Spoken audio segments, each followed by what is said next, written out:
Okay, so why is it important to define and understand Black joy and Black excellence? Because Black joy is a form of Black excellence. In this country, Black people have been downtrodden for so long. There's an expectation that they don't know how to purposefully walk in their existence. And Black joy is purposefully walking in an existence when white people are continuously telling you or trying to shut you down. So that's that part of it. Black joy is being able to celebrate the fact that you are walking in a purpose that has been downtrodden or looked down upon because of white supremacy. And Black joy and Black excellence together means that is something that is a legacy that can be passed down to younger generations to show them a blueprint for how to walk in a purpose when American society is constantly looking down on Black people and the Black experience. So the reason that it is one of the reasons that it's important to name folks within the Black community. By being able to name it, you're able to recognize it and also uplift it as an opportunity to do better and be better.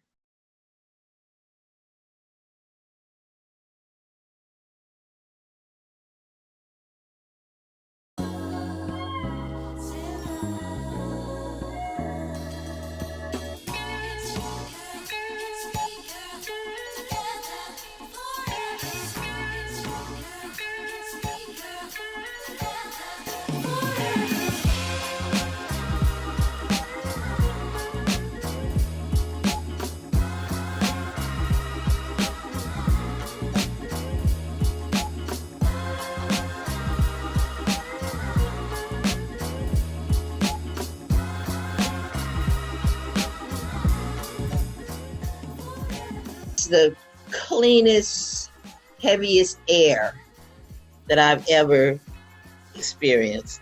It's Oak Bluffs is in the Northeast, so that's the cold weather.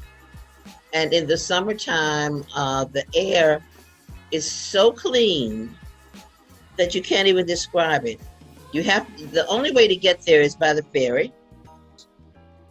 You get there, you get on the ferry, and then the ferry takes you over this clean water with this clear air.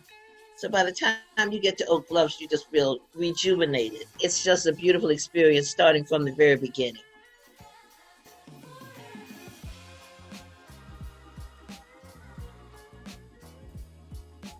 One of the best experiences that you can have, first of the best experiences that you have when you are just getting ready to dump. It's just beautiful.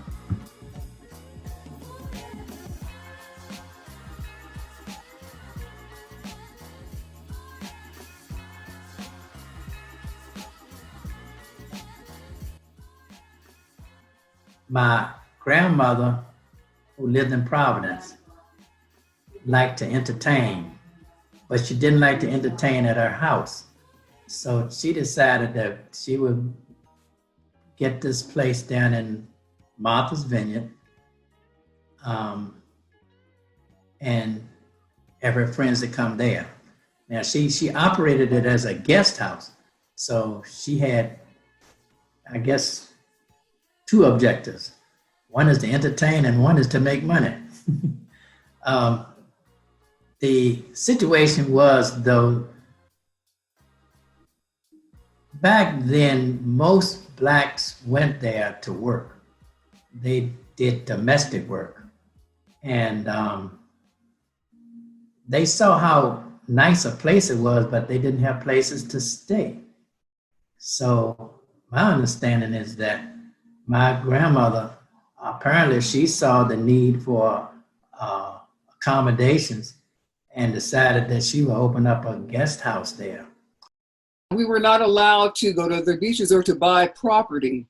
So a lot of different authors and people at the time, they had more access. They probably had kind of like the first access because, you know, people in the creative arts always had sort of like a foothold. So, you know, there was a Black female author up there at the time. I'm going to see whether or not she's mentioned here. Dorothy, I think it's Dorothy Woodson, but I'll double check that. But she was known as a well-known vineyard author, and she wrote some stories about two little girls that grew up there. And this was back probably in the 40s and 50s. And unfortunately, well, unfortunately to me, thinking back on it, you know, she was a very dark-skinned Black woman, but she wrote about these very fair-skinned children. So there was also an element of colorism. Yeah, it was a place where we went and that where we could really live freely at leisure without having, you know, the constraints. But there was also a class system within that particular group. Then you get to the island, and I was just blown away because I had never seen that many Black people with second homes. You know, I'm not talking about, you know, little houses, you know, little, because I grew up in Florida, and we always had like a little cabin that we would rent on the beach where my father lived, but I'm talking huge houses, you know, 5, 6, 7, 8 bedrooms. And all of the relatives would come, and they would cook, and they would clean, and they would party, and they would beach, and they would fish, and it was just an amazing thing to see. Inner city people probably don't get a chance to see that. But me not living in the Northeast, I had no idea that it went on like that either.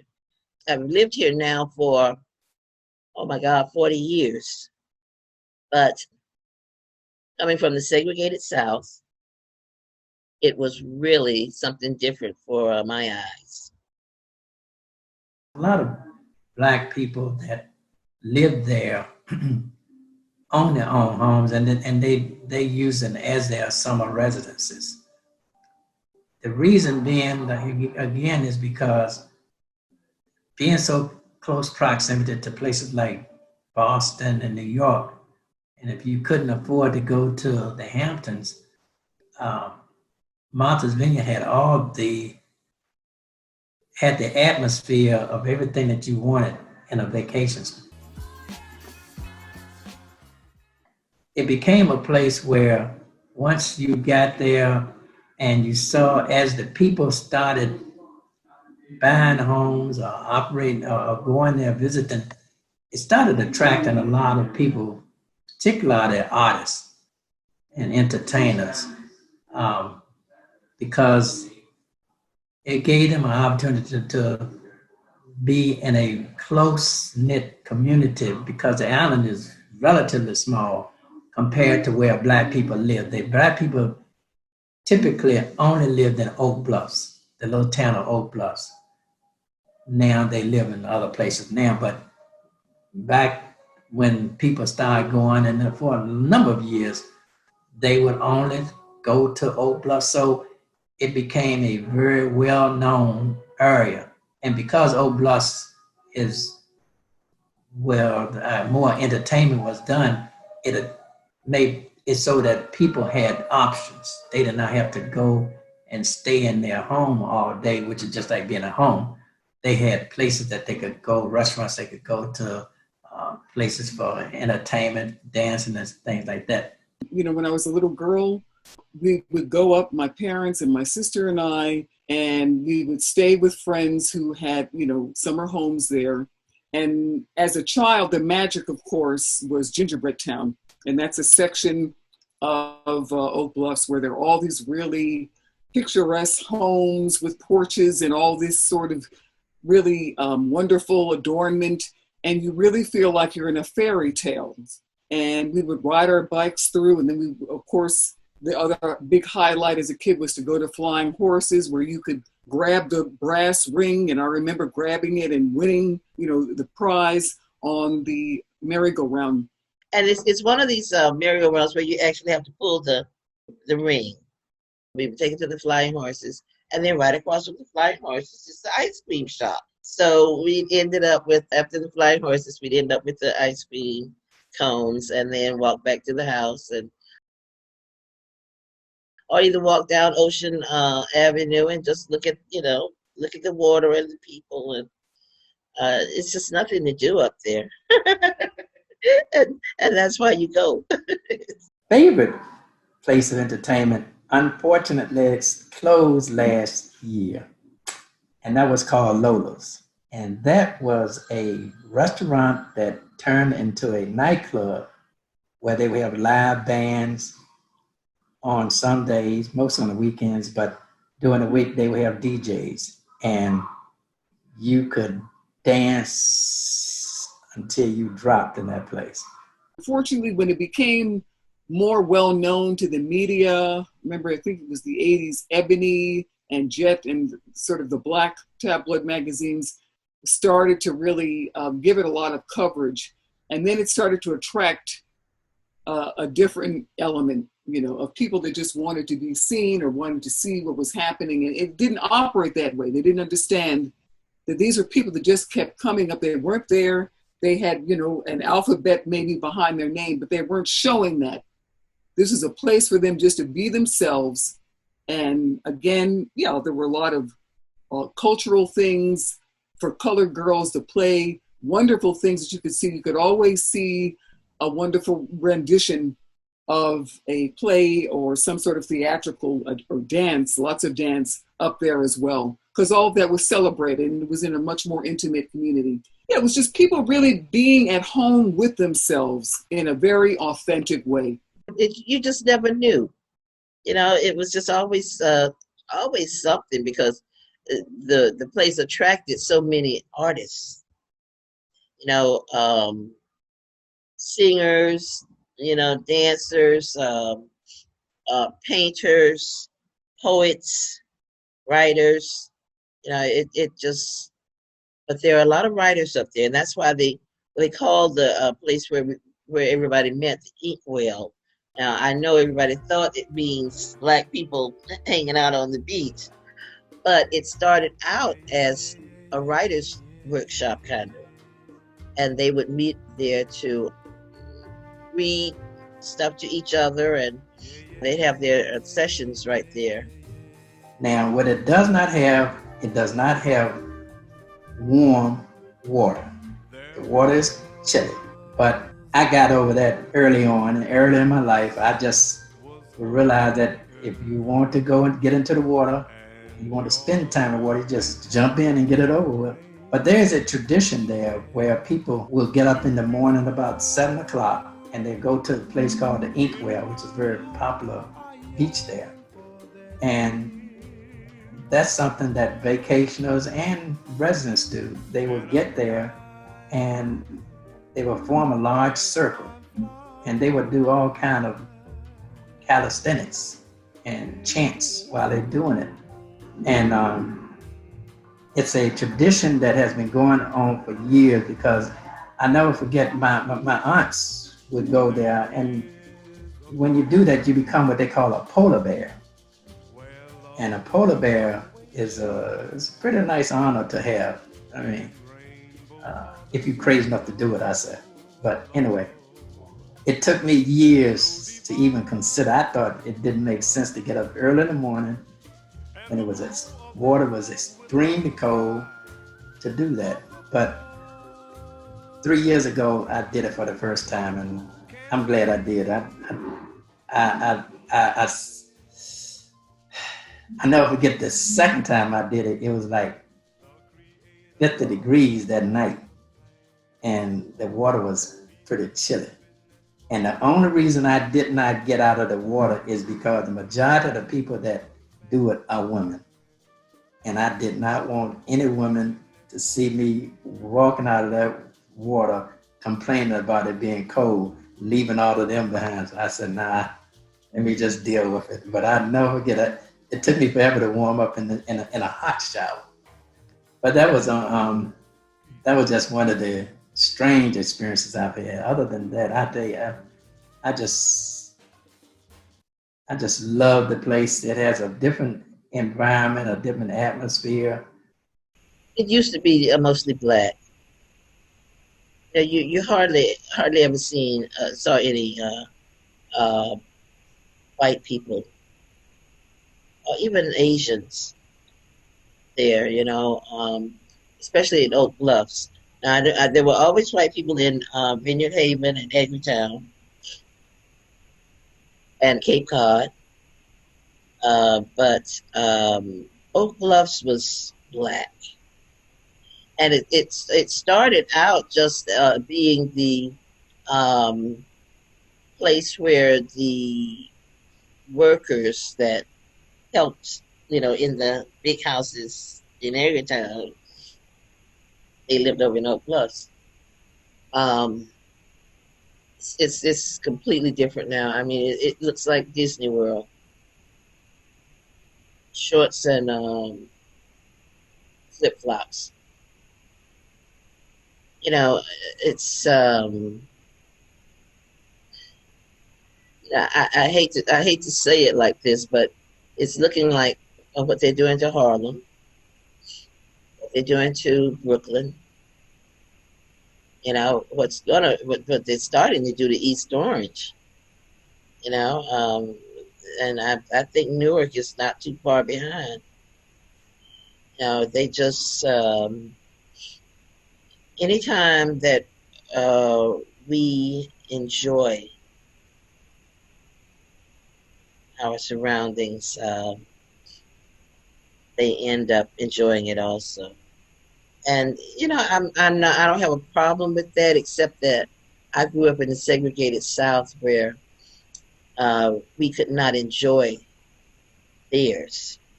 They made sure of that, And I know I don't want to sound like a racist or that I'm angry or mean or anything, but it is very, very different now. I mean, and that's why you can't buy a house up there now. Because the price of the houses has gone up. I mean, they're coming in buying houses for over $1 million. You used to be able to get a nice house, for under $300,000. They're paying millions of dollars now, and they've got the money, and the houses are fabulous. In general, it is casual. It's not a place. I remember my mother loves to tell this story that she used to like to bring different people up, and depending on who it was, it would either work out or it wouldn't. Because some people, again, getting back to what I said, they didn't always understand it. So they thought it was, if they were coming from a corporate setting, they thought they had to bring that corporate aura up there. And once she had a friend who was a banker, and she just was in this very corporate, mindset, and she was handing out business cards, and she had all this corporate makeup on. I'm just like, that's not what we do up here. This is very casual. People walk around in their shorts and their tops and their bathing suits, and even if you dress up, it's not like dressing up the way you would for a business or a city party. You're just in a very sort of relaxed, elegant, manner of dressing, and that's why so many people love being up there. Because they didn't have to kind of, wear that heavy armor that so many of us have to wear, when we're not in these places of being in the majority with people like ourselves. And you don't have to explain anything. You don't have to worry about making somebody feel insecure because maybe they didn't have the same sort of background, all of that. Class wasn't so much measured by what you had in the bank. But I will say that it was more about the cultural connection, about, that stemmed from the HBCUs, from the fraternities and the sororities, from all of the Black organizations, the links and everything. And so that, I think those were the equalizers there. I think that is shifting. Again, a lot of that because of the more media attention it got, the more than this sort of more kind of, I may sound classist, but I'm just going to say it. This nouveau riche sort of element of Black folks and other people came up not quite understanding what it was all about. Thinking was just like, an LA hotspot, and not knowing, no, this is a whole, generational history of people, but connecting again on this historical, educational, and, a cerebral level, but in a realistic, non-judgmental way. I guess that's the best way that I could say it. So yeah, you had people that were not, obviously a lot of people that were not super wealthy, and you can't compare it anyway to the wealth of whites in that particular context. There were people that were very privileged. You know, you had the Johnson and Johnsons that would be up there and everything. But in general, as I said, through the meritocracy of the Black organizations and the Black institutions, that's really what kind of, I think, kept people connected. My aunts, who, to be honest with you, I don't know all the details as to how they had control of the property, but they sold it. However, they sold it to another African American. They sold it to another Black lady. So that's not too bad. But from the time that I was going as a younger person up until now, there are a lot fewer Black people, in particular in the Oak Bluffs. And when you go to the Inkwell, at one time you go to the Inkwell, nothing but Blacks on that part of the beach. Now you go to the Inkwell, not like that. In the evenings it changes, but it used to be different. Although the atmosphere right there at the Inkwell is the same, in that you will have people that will make, a certain time they might even cook out, bring a grill out there. If not, they will have their music, whether it be playing. They might even do some line dances right there on the sidewalk. I mean, where else could you go and see something, do something like that? Not at the beaches around here, for sure. Virginia Beach, nah, you can get about that.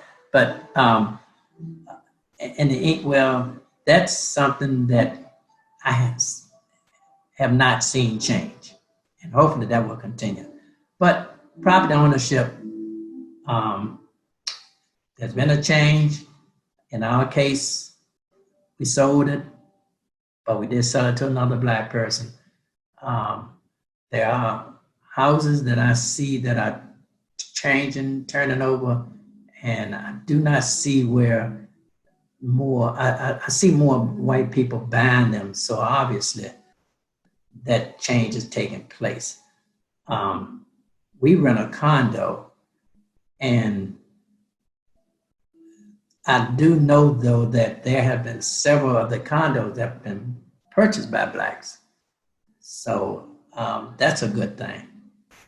The concern I would have is erosion of the beach.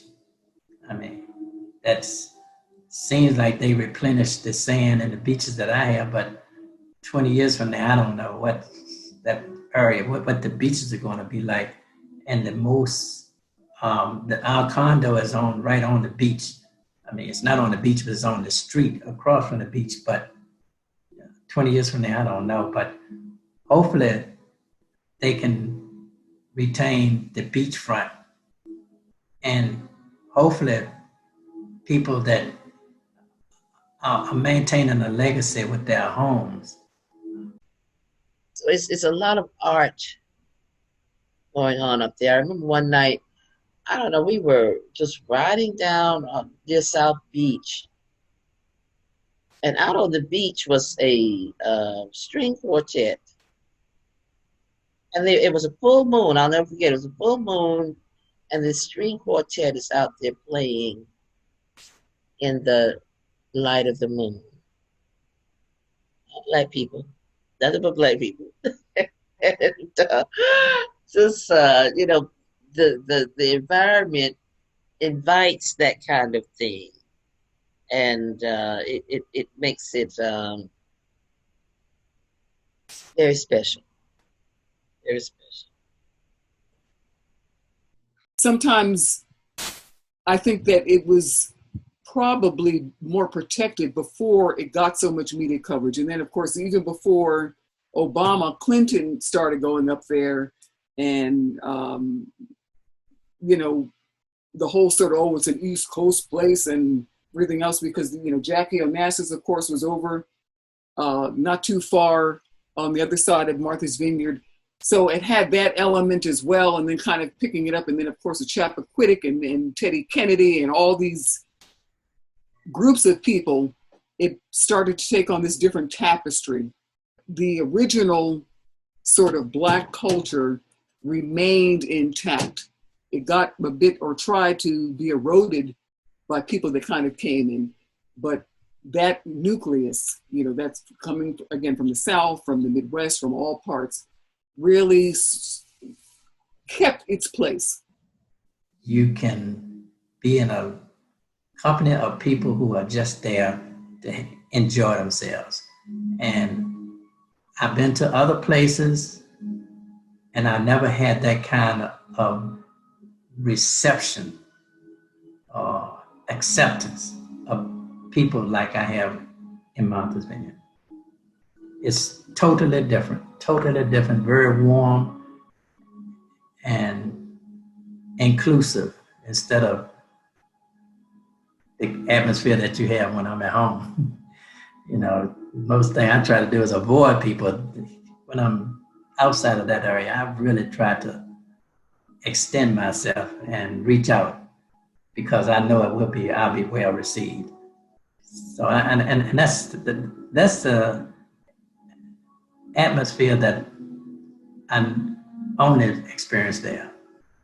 This is an important strand of Black history that they don't know about where our migration there, our concentration there, our continued presence there, the different kinds of people that came. Since you already said you're working on the Black Wall Street, I think it would be a wonderful parallel for them to look at all the ways. How does a Black community, an oppressed American community, come into all of this sort of glory? Even comparing it to African royalty. We were kings and queens, and all of a sudden, once we were taken, colonialism. Looking at that, and also I think it's important when you are teaching about, Southern Black history, the elements of Martha's Vineyard that they sort of brought with them. It was a way of sort of, I think, kind of compensating for what was lost in the migration, in the Northern migration, and kind of bringing those parts with them, those parts of their heritage. But I think that's it, kind of looking at the journey, the genesis, the reasons why, maybe comparing it to other groups as well. Because, there is the Irish Riviera and, Fire Island. Why did these particular groups feel that they need to get to these places? Provincetown, that has a very rich, again, artistic back in the 20s with Fitzgerald and all these different, socialists at the time, but also now is a concentrated, has been historically mostly gay area, a very, again, prosperous gay people from all over the country. So why did these things come up? Why do we need these places like this? Looking at what would drive African Americans to come to Oak Bluffs, as opposed to, we're in Sag Harbor, but we're not in these other places. I think because once kids can see that every group has a place where they congregate, then it doesn't seem so foreign to them. And they can say, it isn't just about tragedy. It isn't just about lynching, not to minimize that and all these other things. Whoa, they went up there and they, and it had all of these wonderful times and, had their families there and wanted the same thing that other people want in the summertime.